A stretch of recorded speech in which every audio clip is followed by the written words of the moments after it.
how would you describe the state of North Carolina politically? Purple, if you had to give it a color.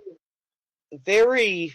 Because Yeah. it's not. I feel like it's not blue. It's not red. I would say purple. We have when you look at the votes, the voting records, you have more Democrats that are registered as Republicans, but you Right. have way more unaffiliated voters who are beating the Republicans and the Democrats. Right. And I think that my fellow Republicans are still denying that fact. I love our North Carolina chairman.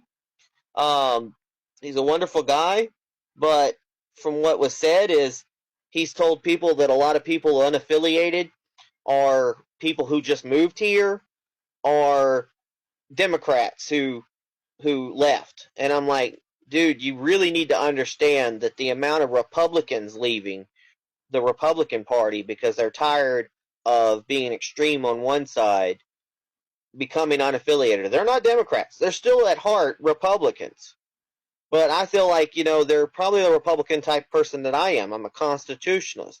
I believe in the party of Lincoln. I believe in the party that, worked toward freeing black people, that worked toward giving the right to vote for women, that worked for immigrant rights and giving them, because back then they knew how to do immigration properly, giving them the right to be an American citizen. These are all issues that I question now because, Martin Luther King Jr., he was a Republican. They don't want you to know that, but he's a Republican. And he marched down the streets for civil rights. And I worry nowadays, will my fellow Republicans, would they consider that being woke? Civil rights being woke? I question that. What things now considered woke, which is truly what a Republican's supposed to be about. We were the party. The first black elected official was a Republican. He was a senator.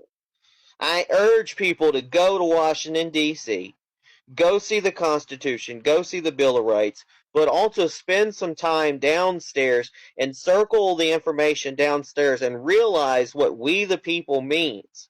That we knew we were not a perfect union when we started. But our founders knew that we had slaves back then, but they truly meant we the people. But they knew at that time it wasn't possible, that it was going to take time. And if you follow around, you'll see the black freedom and the civil rights, and then you move over to the women's liberation, and then you move over to the immigrants' rights, and probably the next wing would probably be the LGBT as well.